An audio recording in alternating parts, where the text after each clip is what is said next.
যে কোনো অনুষ্ঠান হোক কি বাড়ির কাজ, খাটনি আসলে শেষমেশ বাড়ির বউদেরই হয়। তো চলো আজকের ভিডিওটা এখান থেকে স্টার্ট করছি। যে যেখান থেকে আমার ভিডিওটা দেখছো, আশা করছি আজকের ভিডিওটাও তোমাদের খুব ভালো লাগবে।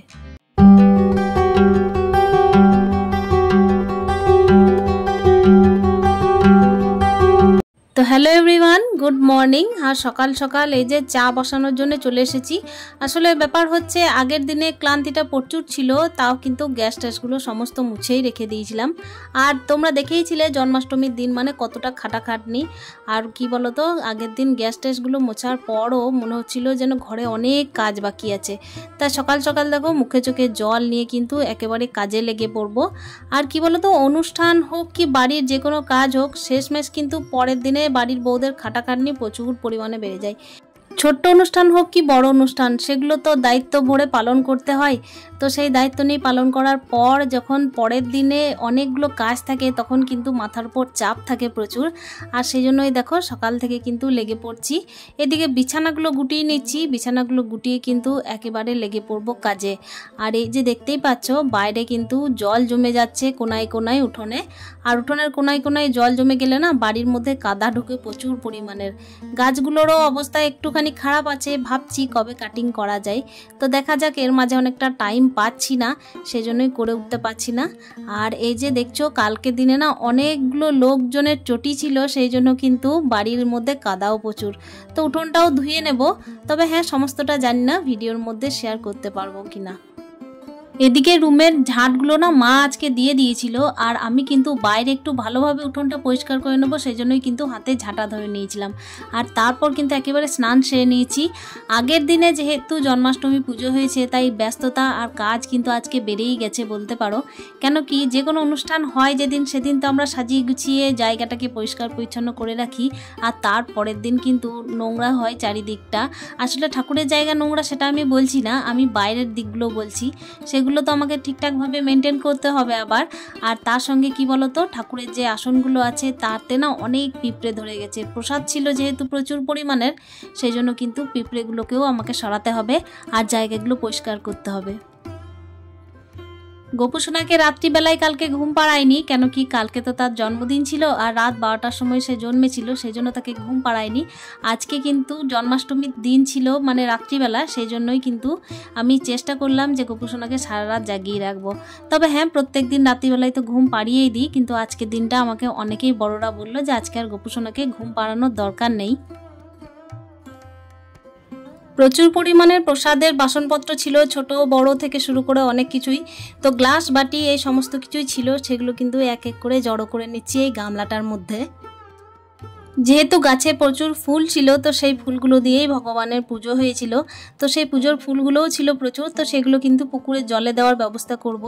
আমাদের এখানে পুকুরটার অবস্থা সেভাবে নেই। আসলে কি বলতো, এটা একটুখানি শহরাঞ্চলের মধ্যেই পড়ে, তো সেহেতু কিন্তু পুকুরের জলটা ঠিকঠাক ব্যবহার হয় না। আর সেই জায়গায় কিন্তু নামাটাও খুব অসম্ভব হয়ে যায়, কেন কি ঘাটটা সেইভাবে নেই। আর এই ফুলগুলোকে আমি সেই জন্য মাকে দিয়ে পাঠাবো।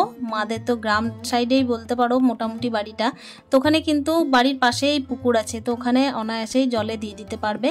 আর এখানে দেখতেই পাচ্ছে গোপুসোনার আরও কিন্তু জামা ছিল, যেগুলো গিফটে পড়েছিল জন্মদিনে, তো সেগুলোই কিন্তু এক এক করে তুলে রাখছি। আর দেখো গোপুসোনা একদম ফুলে কিন্তু ভরে গেছিল। ফুল এত পরিমাণের হয়েছিল যে কিন্তু তাকে দেখাও যাচ্ছিল না পর্যন্ত। আর মাথার চুলটা ন্যাড়া ন্যাড়া লাগছিল, সেই জন্য আমি আবার কিন্তু এই যে মুকুটটা সোনাটার পরিয়ে দিলাম। বাড়িতে কোনো কাজ হলে না পরের দিনে অনেকটাই খাটাখাটনি থাকে, তো সেই হেতু কিন্তু দেখো পরিষ্কার পরিচ্ছন্ন করার ব্যাপারটাও থাকে। দেখতেই পাচ্ছ কি পরিমাণের পুষ্প রয়েছে ঠাকুরের, আর তার সাথে হচ্ছে কি পরিমাণের এই যে আতপ, তারপর হচ্ছে নানা রকমের জিনিসপত্র এদিক ওদিক ছড়িয়ে আছে। যেভাবে পেরেছিলাম সেভাবে কিন্তু ভগবানকে সাজানোর চেষ্টা করেছি। আর তার সঙ্গে কি হয়েছিল জানো তো, এদিকে কিন্তু ভগবানের এই যে গায়ে না প্রচুর পিঁপড়ে লেগেছিল। আসলে গায়ে কোনো রকমের মিষ্টি জিনিস দেওয়া হয়নি, কিন্তু ব্যাপার হচ্ছে ফুলের মধ্যে হয়তো কোনো রকমের পিঁপড়ে ছিল, আর মধু খাওয়ার জন্যই হাতে এত পিঁপড়ে। আর কি বলতো, সামনে তো প্রসাদের থালাগুলো নামানো ছিল, সেটার কারণেও হতে পারে। তো দেখলাম প্রচুর পরিমাণের পিঁপড়ে লেগে, সেজন্যই কিন্তু ঝেড়ে ঝুড়ে একদম সোনাটাকে খালি গা করে দিলাম। আর এই যে দেখতেই পাচ্ছ মুকুটটা সুন্দর হয়েছে না। আর পুজোর ফলগুলোও কিন্তু এক এক করে পরিষ্কার করে নিচ্ছি। কিভাবে আমি এই যে আসনটা পেতেছিলাম দেখো, এই যে ইট পেরে তারপর কিন্তু একটা পাটা দিয়েছিলাম, তার উপরে কিন্তু ব্লাউজের একটা পিস দিয়েছিলাম। তো এইভাবে কিন্তু ছোট্ট একটা আয়োজন করে নিয়েছিলাম আগের দিন। বাড়ির কোনো অনুষ্ঠান থাক কি বাইরের কোনো অনুষ্ঠান থাক, খাটাখাটনি কিন্তু শুধুমাত্র মেয়েদেরই বেশি হয়। এটা কেউ বুঝতে পারুক না পারুক, এটাই সত্য। কেন কি বলো তো, বাইরে যখন নেমন্তন্ন থাকে তখন ঘরের সমস্ত কাজ ছেড়ে যেতে হয়, মানে পিছুটান থেকেই থাকে, কোনো দিন কোনোভাবে শান্তিতে কোনো কিছু করতে পারে না। বাড়িতে যখন কোনো অনুষ্ঠান হয় তখন সেদিনের পরের দিনে যে কি ঘটনা ঘটে সেটা যে করে সেই জানে। আসলে বিষয় হচ্ছে যেদিনে অনুষ্ঠান হয় সেদিন হয়তো জাঁকজমক করে বোঝা যায় না বিষয়টা, কিন্তু যেদিন আবার নতুন করে ঘরটাকে আবার পরিষ্কার করতে হবে সেদিন কিন্তু হেল্পিং হ্যান্ড না থাকলে তখন বোঝা যায় যে কতটা পরিশ্রম হয়। তো এটাই হচ্ছে আমার সাথে আজকে। আসলে বিষয় হচ্ছে সমস্ত জিনিস কিন্তু গুটিয়ে তারপর আমাকে রান্না বান্না সারতে হবে, তার সঙ্গে হচ্ছে ছেলের স্কুল থাকে, এই সমস্ত বিষয় কিন্তু ম্যানেজমেন্ট করা খুবই কঠিন। আর আমার ছেলের হচ্ছে খুব তাড়াতাড়ির মধ্যে পরীক্ষা। আমি যেহেতু ছিলাম না বাড়িতে সেহেতু অনেকটাই ও পিছিয়ে পড়েছে মনে হচ্ছে, সেই দিকগুলো কিন্তু আমাকেই দেখতে হবে। মোটামুটি ভগবানের সমস্ত জায়গা পরিষ্কার করা হয়ে গেল, তারপর বাকি কাজগুলো এবার বাইরে গিয়ে সেরে নেব।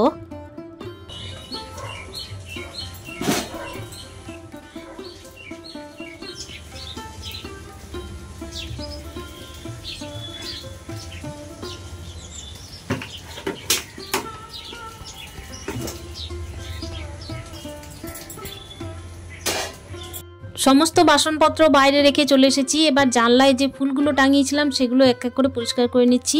আসলে ওই যে বললাম যেদিনে অনুষ্ঠান হয় তার পরের দিন কিন্তু আর মাথার মধ্যে থাকে না যে কোন দিকে থেকে কাজ শুরু করব আর কিভাবে কাজ শেষ করব। আর কি বলো তো, অনুষ্ঠানের দিন তো স্টেপ বাই স্টেপ হয়ে যায়, কিন্তু পরিষ্কারের সময় কিন্তু বোঝা যায় না আসলে কোন দিকটা আগে পরিষ্কার করলে ঠিকঠাকভাবে ঠিক আগের মতোই করে তোলা যাবে। তো এখানে দেখতেই পেলে এই চিন্তা ভাবনা চলতে চলতে কিন্তু আমি মোটামুটি কাজগুলো সেরে ফেলেছি আর তোমাদের সাথে গল্পও করে ফেলেছি। তো এদিকে ফুলগুলো গুটিয়ে আমি একটা প্লাস্টিকের মধ্যে রেখে দিচ্ছি। বাস এদিকের কাজ আপাতত আমার হয়ে গেল। এটাকে আবার ঠিকঠাকভাবে রেখে দেবো আমি আলমারিতে, বাইরে কোনো রকমে রাখবো না, তা না হলে আর দরকারের টাইমে খুঁজে একদম পাবো না। তো এইভাবেই জিনিসগুলোকে করার চেষ্টা করছি, যত দিন যাচ্ছে তত শেখারও চেষ্টা করছি। আর অনেকে দেখেই শেখার চেষ্টা করছি, শুধুমাত্র যে নিজে নিজে শিখছি তা তো নয়। তো চলো, এদিকে তো পালা চুকে গেল, ওদিকে আমি পুজোটাও সেরে ফেলেছিলাম আর তারপর চলে এসেছি রান্না বান্নার কাজে। এদিকের কাজটা গুটিয়ে আমি ওদিকে রান্না করতে চলে এলাম। আর এই যে ভাতের চাল নিয়ে নিয়েছি, তার সাথে হচ্ছে এক মুঠো যেভাবে তুলে রাখি সেভাবেই তুলে রেখে দিলাম। তো চলো এদিকে রান্নাটা বসিয়ে ফেলি। কেন কি আমার ছেলে তো জানোই প্রত্যেক দিনের একই রুটিন, ওর ভাত তোর চাই 10টার সময়।